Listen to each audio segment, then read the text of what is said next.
Hi, I'm Michelle and welcome to the Snugglery podcast. Today I thought it'd be fun to do a little show and tell of all the knit sweater patterns I've made over the years. Most of these are paid patterns, but I have one free one that I'll show you at the end. And if you don't tend to buy a lot of patterns, I think it'll still be a fun way to get some ideas because as I'm looking at these sweaters, they're all completely different. I definitely don't make it easy on myself as a pattern writer. I always thought it'd be fun to come up with like a signature sweater style that I could just change the stitch or the neckline and then have it be like a knitting Mad Libs, if you will. That would make writing the pattern so much easier if it was just like a worksheet I could fill out, but I guess I'm still figuring out what my signature style is. So I have 5 knit sweater patterns here that have virtually nothing in common.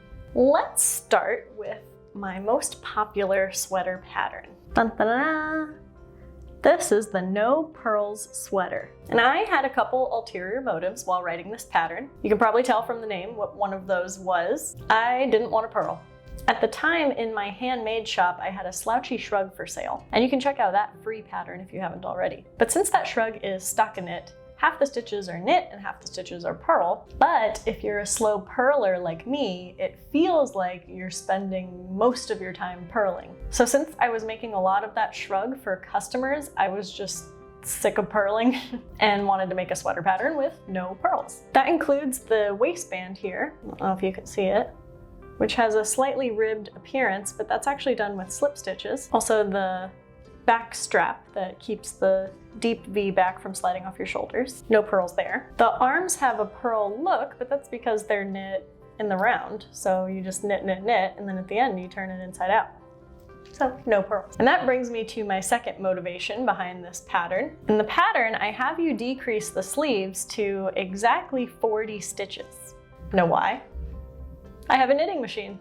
So the instructions don't tell you to use a knitting machine. It's still a hand knit pattern, but I wanted to save myself a little time and get some use out of this thing. So the sweater is knit in the exact gauge that I get with this yarn on that knitting machine. So those are the things that I thought were particularly interesting about this pattern. And what everybody else loves about it is the deep V back, which I actually like to wear in the front with like a cute sports bra situation. And it's just very slouchy and beginner friendly. The trickiest part is just seaming the in the round sleeves to the flat body panels, but with a little pinning, it ain't so bad. Next, let's talk about my first sweater pattern. This is the super chunky raglan sweater.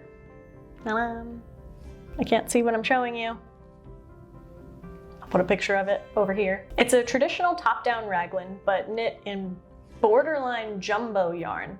This is actually Ice Yarn's Alpine XL, which is a great dupe for Red Heart Yarn's Grande, except you get way more yardage per ball and it's a lot cheaper. So it's a lofty wool blend that's actually quite wearable, even though it is so chunky. And I added these lace increases, which I thought was whimsical and kind of absurd for such a chunky sweater. But they add a little bit of skin so you're not just like one big marshmallow. And the armpit ventilation should not be understated. It can get a little hot under a thick wool sweater, so they have a utility as well.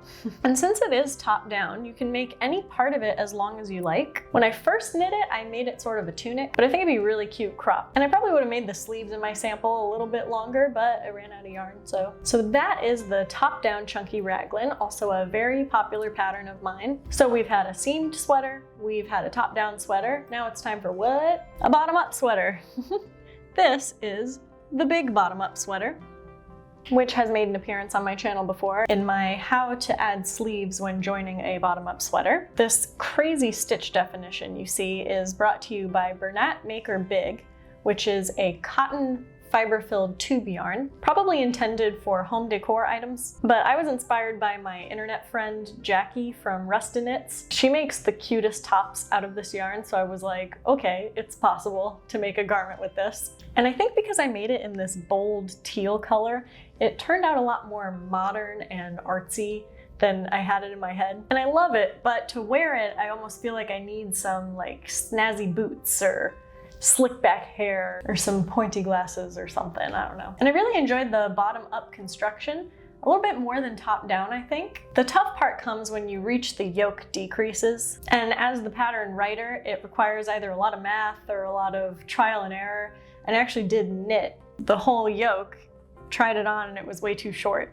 So I had to unravel it back down to the underarms and start over. Another fun fact about this pattern is I'd gotten like halfway through it and somehow had skipped this big loop of yarn that was just dangling in the back. I have it kind of just like salvaged here in the back with a little knot, but I still have no idea how it happened or what happened. Nothing like that has happened to me since. And it was before I added the sleeves or anything, so I don't know. Like, I love some TV knitting, but maybe I need to pay a little bit more attention. Now, to round out my paid patterns, here is the most complicated sweater I've designed. This one is called the high-low sweater, because in the front is high, and in the back it's low. Isn't that an awesome hemline? I'm super proud of it, but definitely the most complicated sweater I've designed. The body is actually knit all in one piece, starting at this back curved hem, and then you knit all the way up the back of the sweater, and I bound off stitches for the neck opening, and then cast those stitches back on to knit down the front of the sweater. All just so I could get these curved hemlines without having to do any short rows. And it has a super slouchy dropped shoulder because there is no shoulder seam at all. So there's no structure there, which I actually like. And I think you need to be a little bit more advanced to tackle this sweater pattern, just because there is a ton of picking up stitches along the edge here to knit these cuffs. And because the hem is curved, you really kind of have to know your way around picking up stitches to get like a clean edge that looks nice. This little almost decorative kind of eyelet edge is just because of the way that I picked up stitches with my like graded bind off that happened here to get this curved hem. So it was actually even a little hard to describe where to pick up the stitches in the pattern. So labeling this one solidly as an intermediate pattern. One thing that kind of bothers me about it is when you wear this sweater, like I mentioned, the shoulder is very dropped and very slouchy. So the collar kind of pulls out from under the turtleneck. So I wrote a taller turtleneck into the pattern, hoping to try to mitigate that a little bit, but I don't know exactly how to prevent that, the neckline stitches from kind of slipping out from under the turtleneck because it's so slouchy. But overall, I'm really satisfied with the design. I think it's a really trendy and unique shape, and I'm really proud of being able to pull off those curved hemlines without any short rows. And now, as promised, my free pattern, which is a seamed sweater, a lot like the no purl sweater from the beginning, but with a couple additional design features that I think are really cool. So here is the Rustic spring sweater. You can knit it in the fall too, by the way. Plus, like I mentioned, it's free. And this is a very simple sweater. It's mostly stockinette with a couple of little garter stitch ridges just to give it some more texture. And what I think is the coolest thing about this sweater is it's knit in a really loose gauge with a thin cotton yarn. And every so often, really hope this comes up on camera, see how see-through it is? And then here it's not. Oh, now you see me? Now you don't. That's because every so often in the pattern, you go from using one strand of yarn to two strands of yarn. So it's a little bit see-through in the back. The whole back panel is made with one strand of yarn. And then in the front, it's a little bit see-through in all of the areas that you'd probably be most comfortable with it being a little see-through. So right over the boobies, I have you using two strands of yarn. And kind of in the tummy area, there's also two strands of yarn. And at a couple spots in the middle and on the neckline, we switch back to the one strand for the little see-through bit. So I thought that was a fun and simple thing to do that would just help make this sweater all the more unique. And I don't know if you can see here, I've got it kind of held together with a safety pin. I'm actually going to fix this, but I didn't shore up this last bind-off stitch correctly, so it kind of is splitting a little bit. So I just have it pinned for when I wear it, but should probably fix that officially soon. And then the sleeves are made, did I use two strands on the sleeves? I don't even remember. Now the sleeves are all done in one strand, because who cares if the sleeves are a little see-through, right? It ends with this really ruffly bell sleeve, which you don't have to add. You can do just a normal straight sleeve if you like, but I thought the yarn was really drapey and the cotton lended itself well to those little ruffly sleeves. So that free pattern is available on my website. I'll have that and all the patterns linked down below and in the comments section. And I hope you enjoyed taking a little tour into my brain of all the knit sweater patterns that I've worked on over the years. Let me know which construction method piqued your interest.